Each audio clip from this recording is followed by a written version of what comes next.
Tai treneri, debiutas jums, debiutas komandai pirmoje lygoje, kaip jis pavyko, kaip tas krikštas, turbūt pagal rezultatą nelabai, bet kaip žaidimas jums, ar patiko, ar nelabai?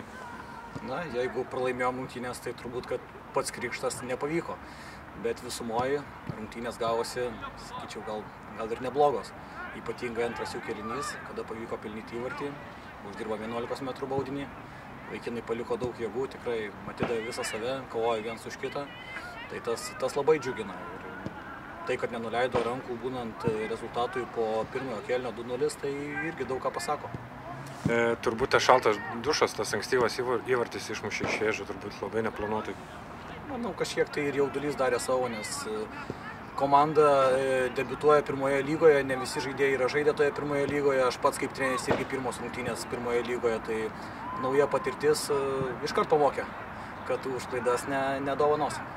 O kas šiandien galbūt nustebino apskritai šitose rungtynėse? Aš negaliu sakyti, kad nustebino. Varžovom ruošiamės, žinom, kaip jie žaidžia. Žinom ir patys, kad nesam pati greičiausia, pati tvirčiausia komanda lygoje, bet tą, ką turim Rūbiniai ir pačioj komandoje darnų kolektyvą, kuris dirba vienas už kitą, stengiasi įgyvendinti visus sumanymus mano. Tai galiu tik tai nulenkti galą apie šiuo šaunuolį.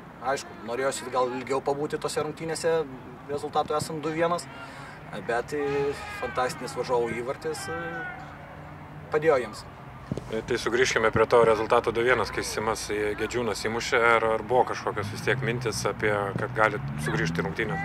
Na, žinoma, kad buvo, mes ir Rūbinį kalbėjom per pertrauką, rezultatai esant 2-0, kad dar niekas nebaigta, kad mes vis dar rungtynėse ir kaip matėt, uždirbtas 11 metrų baudinys, dėja nepavyko jo realizuoti, galbūt būtų viskas dar kitaip pasikreipę tose rungtynėse, bet vėl net ir nerealizavus to baudinio, galėjote matyti, kad komanda nepalūžo, toliau ėjo, kovojo, darė tuos dalykus, kuriuos esam susitarę daryti, viens už kitą kovojo ir buvo apdovanoti fantastinių įvarčių.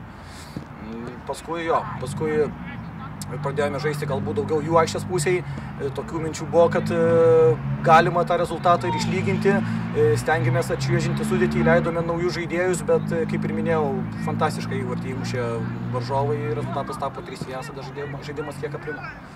Ar šitos rungtynės pridės gal daugiau pasitikėjimo jėgom žaidėjams, kitos rungtynės vėl prieš ganėtinai patyrusią komandą ir turinčią tokių varžybų patirties, tai išeis su nauda?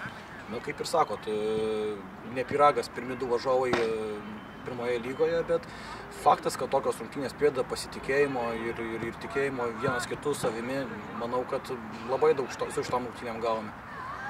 Ačiū, treneri.